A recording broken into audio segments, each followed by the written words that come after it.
Hello दोस्तों, कैसे हो आप? सब ठीक होंगे।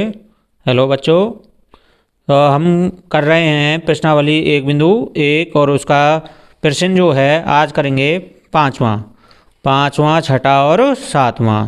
तो देखिए बच्चों, पाँचवें जो सवाल है, जो प्रश्न है, उसमें आपको दिया है, जो पूछा गया है कि जांच कीजिए कि क्या किसी प्राकृतिक संख्या n के लिए संख्या 6 की पावर n, 6 की घात n अंक 0 पर समाप्त हो सकती है।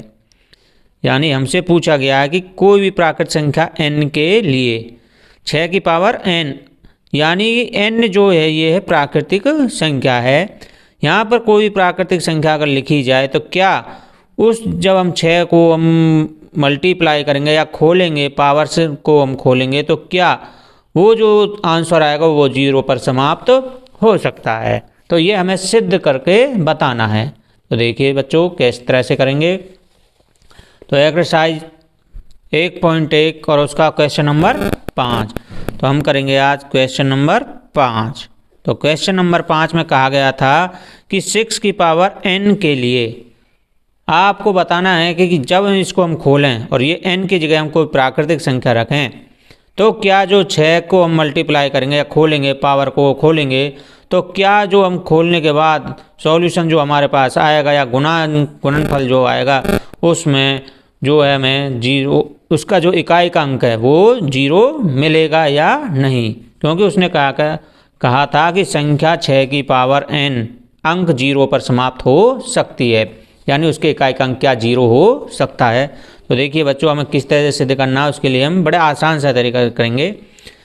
देखिए ये है 6 की पावर n, यहाँ पर हम n की वैल्यू पुट करके देखेंगे। यहाँ पर हम 6 की पावर n की जगह हम पुट करते हैं सबसे पहले 1। 0 तो हम नहीं रख सकते, क्योंकि 0 रखने से उसकी पावर क्या हो जाती है, 1 हो जाती है, उसकी वैल्यू 1 हो जाती है।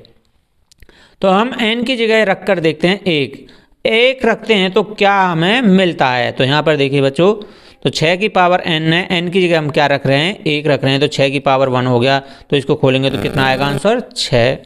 यदि हम n की वैल्यू 2 रखते हैं तो 6 की पावर n था और n की जगह हम क्या पुट करेंगे, 2 करेंगे, तो 6 को हम 2 बार गुना करेंगे, 6 36 हो जाएगा। इसी प्रकार n की वैल्यू हम 3 रखें तो 6 की पावर कितना हो जाएगा, 3। तो 6 कितनी बार गुना होगा, 3 बार गुना होगा, और ये आएगा आपका 216। आप 4 बार भी रख सकते हो, n बराबर 4 रख सकते हो। तो n बराबर 4 रखने पर 6 की पावर कितना हो जाएगा, 4। तो 6 36 छिक्के 216, और 216 की हम 6 से गुना करेंगे, 6 36 3 6 कम 4 3 9 6 दूनी 1296 हो जाएगा। आप देखिए बच्चों, हमने n भी रख कर देख लिया, 1 2 3 4 5 इस तरह से आप रख सकते हो, बस ज़्यादा करने की ज़रूरत नहीं है, हम केवल 4 तक ही बता सकते हैं।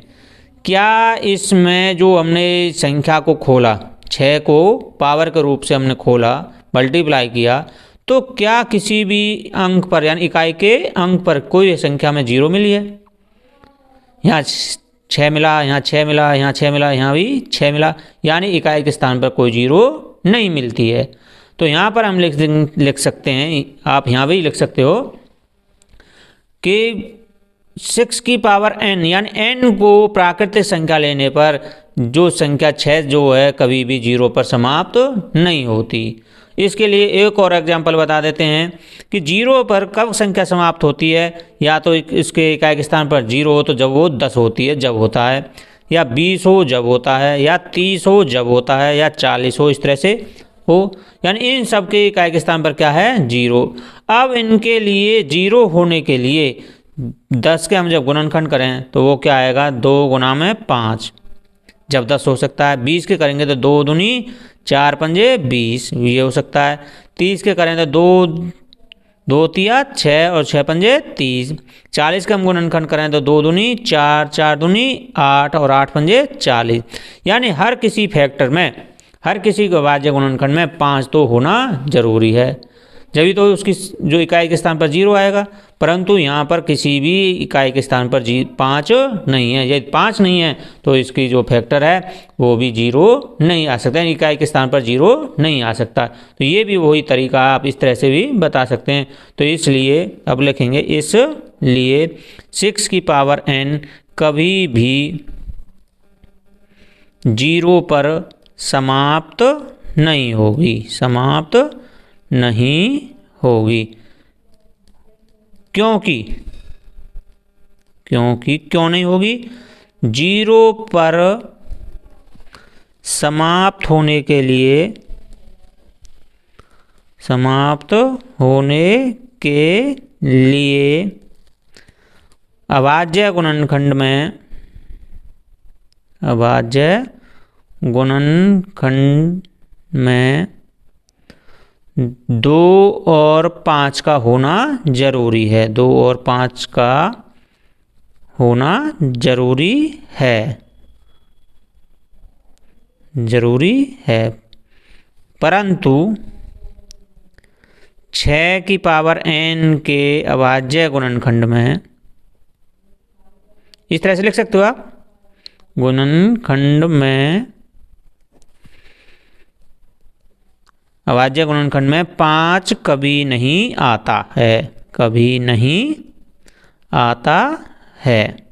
तो यहाँ पर आपका ये जो जांच थी वो पूरी हो गई है, क्योंकि हमने बता दिया कि अभाज्य गुणनखंड होने के लिए क्या जरूरी है, 2 और 5। 6 के जो हम अभाज्य गुणनखंड करेंगे उसमें 2 तो हमको मिल जाएगा, परंतु 5 कभी नहीं मिलेगा। इसलिए ये जो 6 की पावर n है कभी भी 0 पर समाप्त नहीं होगी। तो इस प्रकार हमने बच्चों प्रश्न नंबर 5 पूरा किया है। और यदि अभी तक आपने मेरा चैनल सब्सक्राइब नहीं किया तो सब्सक्राइब कीजिए, बेल आइकन पर ऑल को क्लिक कीजिए, लाइक कीजिए और शेयर कीजिए। तो देखिए बच्चों, अब हम करेंगे प्रश्न number 6। Question number 6, question number 6 है कि 7 गुणा में 11 गुणा में 13 जमा में 13 और 7 गुणा में 6 गुणा में 5 गुणा में 4 गुणा में 3 गुणा में 2 गुणा में 1 और जमा 5 भाज्य संख्याएं क्यों हैं? यानी कि ये भाज्य संख्याएं क्यों है, ये बताना कि ये भाज्य संख्या क्यों किस आधार पर हैं। तो देखिए बच्चों, भाज्य संख्या होने के लिए आपको इसका नियम पता होना चाहिए कि भाज्य संख्या किसे कहते हैं। तो भाज्य संख्या वह संख्या होती है जो अपने आप से तो भाग होती है, एक से भी भाग होती है, और उसके साथ साथ अन्य कोई दूसरी संख्या उससे भी पूरी भाग होती हो। यानी अपने आप और एक को छोड़कर अन्य से भी भाग होनी जरूरी है, वो अभाज्य संख्या होती है, भाज्य संख्या होती है। तो हमें बताना ये हिस्सा और ये हिस्सा क्या ये भाज्य संख्याएं हैं तो क्यों हैं। तो इसके लिए बच्चों आप करते हैं, ये देखिए यहाँ से यहाँ तक क्या है, इनमें मल्टीप्लाई है, और ये क्या है प्लस का 13 है। तो देखिए इन संख्याओं में यहाँ से यहाँ तक आपको 13 कॉमन मिल जाएगा। तो यहाँ से आप 13 कॉमन ले सकते हैं। यहाँ पर कितना रहेगा 7 गुणा में 11 और यहाँ पर गुणा में क्या रहेगा 1 और जमा में, यहाँ ध्यान रखिएगा चिन्हों का विशेष ध्यान रखना है। तो यहाँ पर ये कितना बचेगा 13 को 13 से भाग करेंगे तो 1 बचेगा। इसी प्रकार और लिख सकते हैं, या इस लाइन खींच सकते हैं आप।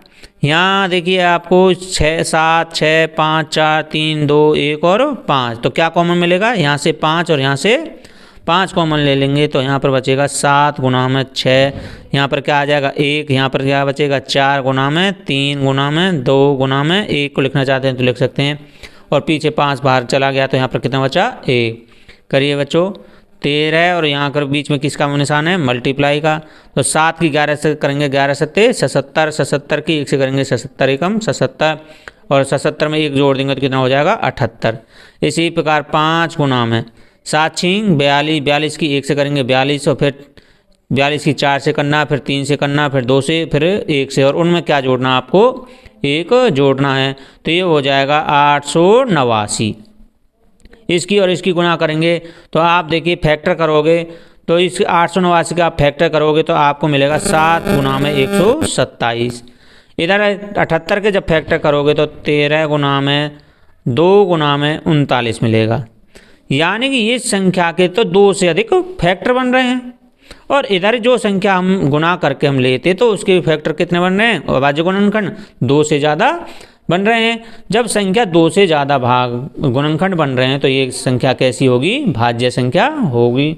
यानी जो संख्या हम इनको हल करने के बाद प्राप्त करेंगे वो संख्या के हमें अभाज्य गुणनखंड कितने बन रहे हैं, 3 यहाँ बन रहे हैं, 3 ही इधर बन रहे हैं। तो यानी वो संख्या जो होगी वो भाज्य संख्या होगी।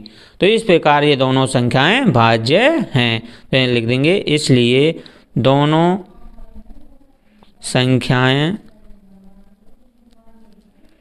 भाज्य हैं क्योंकि, वो हम अपना कारण लिख देंगे, इन संख्याओं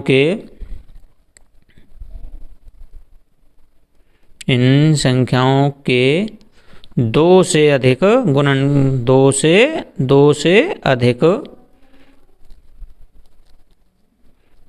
अभाज्य गुणनखंड हैं।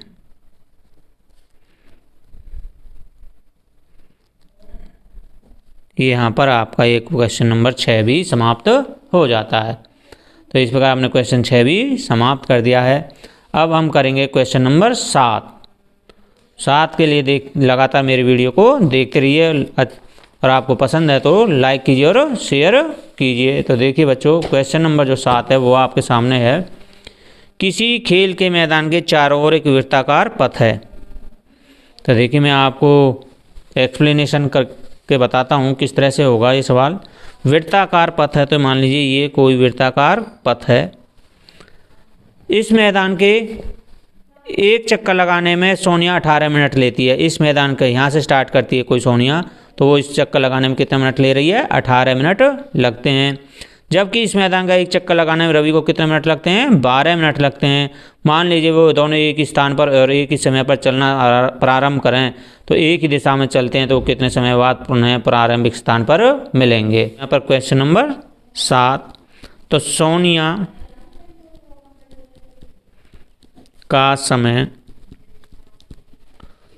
का जो समय लगता है वो कितना लगता है, 18 मिनट।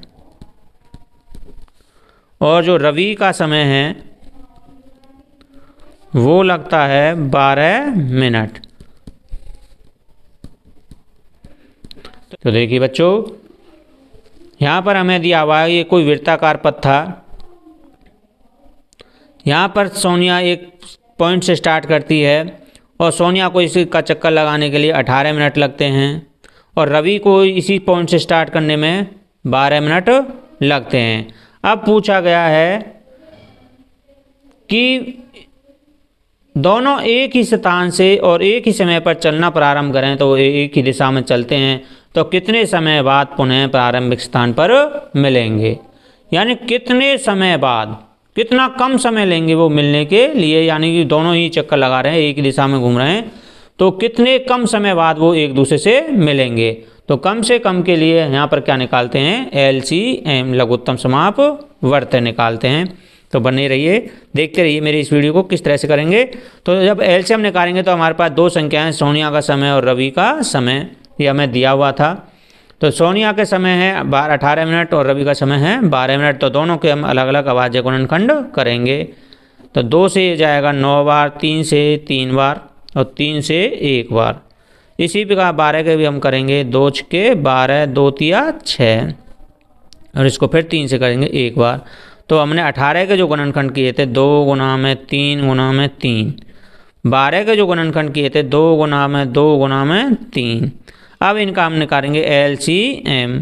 तो LCM के लिए वही पुराना तरीका है जो दोनों में कॉमन है। पहले तो वो लिखिए, यहाँ से क्या कॉमन आएगा, 2,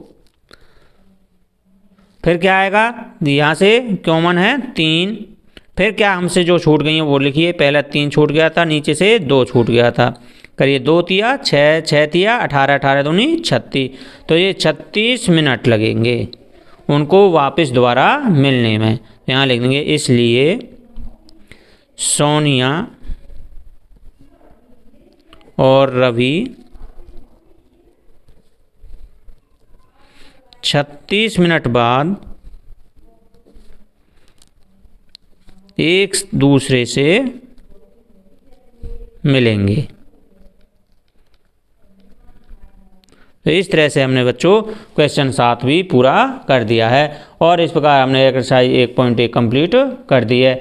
तो अभी तक आपने मेरा चैनल सब्सक्राइब नहीं किया तो सब्सक्राइब कीजिए, बेल आइकन पर ऑल को क्लिक कीजिए, लाइक कीजिए और शेयर कीजिए। थैंक यू दोस्तों, थैंक यू बच्चों, धन्यवाद।